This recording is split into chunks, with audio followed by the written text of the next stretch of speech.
Hello, fellow crafters and paper artisans. It's Chandra with Stockton Stuff. Today, I am going to show you how to do this Ghirardelli treat box dispenser.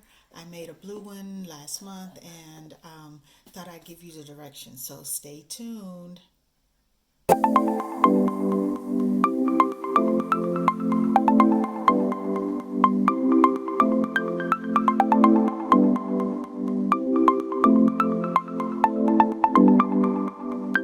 I'm here for Handmade Hump Day, last Wednesday of September. And what I'm going to do on camera today with you is make the Ghirardelli box dispenser that you saw me make the other day. And so I'm going to do that with you in case you want to know how to make that. I think it'd be a great Christmas treat because there's all kinds of Ghirardellis at Christmas time. The one that I am going to make today, I probably won't finish decorating it with you, but I wanted you to know that I'm going to use this peppermint stripe recollections paper hot buy to cover it to do the decorations, and I'm going to base it in silver because the two sheets that I'm using are the candy cane and this red and white stripe. Don't judge me. I know I keep saying I'm not buying any more hot buys, but I did. So, okay, there it is. So I'm going to stop saying that I'm not going to buy it because I don't like telling lies. All right, so this piece of paper is 110 white. I'm using white. You can use whatever you want for your base. And it is 5 and a quarter by 10 3/4. So you can cut and be ready to score with me. So on the long side, I'm scoring at 3, 5 1/8, 8 1/8, and 10 1/4, which puts you almost to the edge. All right, and then I'm going to turn it. Doesn't really matter because whichever, it doesn't matter because what we're doing is creating the bottom of the box here with this next score, which is 3/4. And I'm trying not to get my head in the camera, but be able to see 3/4. All right, so there's the bottom. So I need to score up 3/4 from this line. So I'm going to just put it to the edge and notch 3/4. Or actually, let's see. I could probably do the math on that. But let me say this first. I'm only going to not do that. I'm only going to do that in this second section here. Okay? Because that's going to be the opening where your Ghirardellis come out. All right? So let's see if I can do the math on that. So 1/4 is 1. 1 1/4 is 2.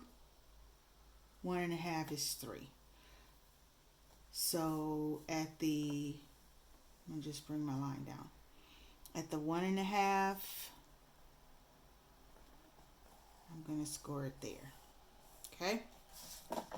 And then what I'm going to do is, see where are my scissors. I'm going to use my snips. I am going to cut out both of those squares and this little corner over here. Okay, so I'll start here with that little corner there. And then I'm going to miter. There was something about when I did it the first time, and I wish I had made myself a note, that I didn't like the way the bottom sat, and I thought to myself, I'm going to miter that differently next time. And of course, I probably did write it down, but my craft room is a hot mess right now. I am doing too many things for somebody that's not supposed to be doing anything. So I want to do some, do the subby things that people are doing for the 500 subbies, and because I'm going to be there pretty soon and I want people to participate in mine. And so I'm just doing a lot. All right. So, and then that's cut. And then I'm cutting all of these up. And I think I'm going to miter on both sides. Let's do that and see if that helps my situation that I was.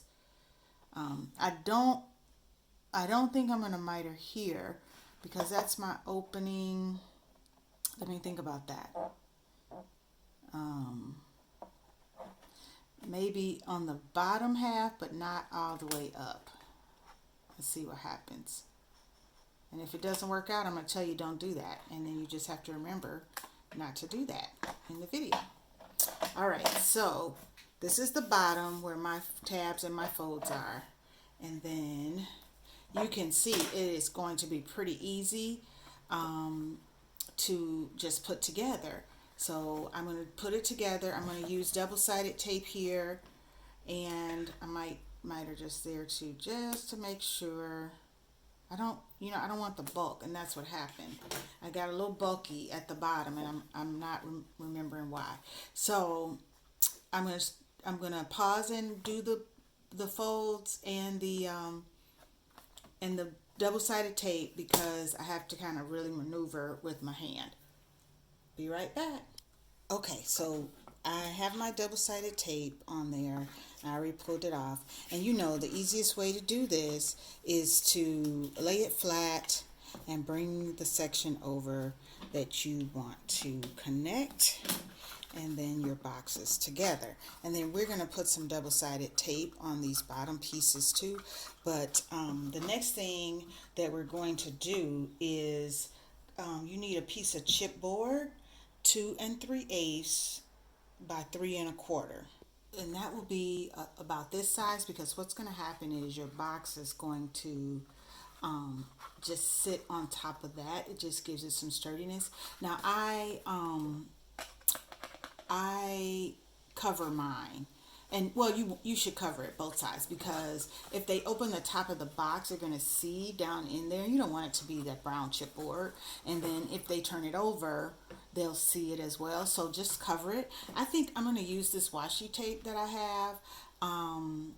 And also I want to point out, this isn't going to give you a lot of, let's see if I can, this isn't going to give you a lot of overlap room. So if you want it a little bit longer, you can take those measurements up. And then I don't buy chipboard. The only chipboard I buy is the heavyweight chipboard that I use for like reefs and things. I save chipboard out of packages that come to me, back of legal pads and notebooks, and it does just fine for me. Some are thicker than others. This one I didn't really worry about getting a really thick piece because, again, I'm going to cover it. I may cover it in cardstock. I may use the washi tape. I haven't decided, but I guess too I want to make sure that the washi tape is not see-through. Because I think that'll be fine. So I think I'm gonna use the washi tape. I buy a lot of washi tape. I don't know why, but then I have to try to find uses for it. All right, the next thing that we're going to do is get our top ready, and so you will need a piece of your cardstock. So we're going to score this at 3/4 all the way around. You're going to end up with that. And you see it's long like the box is going to be, and then you're going to you're going to miter it or do the triangle cut all the way around. So however you like to miter, it doesn't matter. I guess I need to be in camera and make sure that I'm on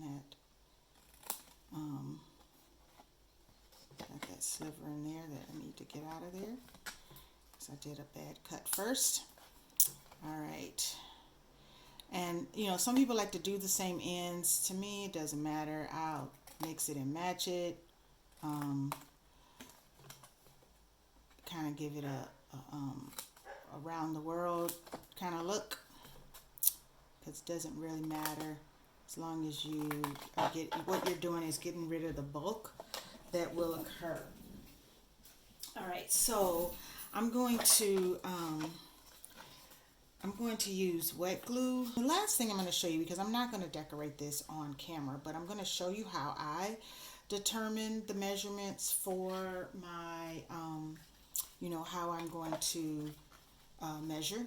So just to show you there that that does fit, and then remember it's going to all be on your chipboard and it's going to be beautiful. Okay. So, and there's a little bit of give in there because you're going to decorate this so it'll snug up. Now, this has been the best investment for me when I'm matting. It is a T, it's not even a like an architect kind, but it is a T ruler, and it's a Westcott, and I don't know, I didn't get it at the Dollar Tree, although they sell a lot of Westcott. I'm not sure where I got it. It's one of the online stores, either Cherry on Top or scrapbook.com or something like that. Anyway, so when I'm matting, and I'm going to double mat this for sturdiness because I'm using Recollections, and we already know how that is. But, I try to go an eighth in, it's just so it's just a little bit of a ridge. And so the T ruler really helps you really get yourself right, to figure out what you need. And so that's how I determine, what my measurements are going to be for my, for my matting. So I love mine. It is my go-to ruler, and it's at the intro of this video, you will see this completed box. So I want to say thanks for watching Handmade Hump Day, and please go and watch the other collaborators and see what beautiful things they've made today. Have a great one.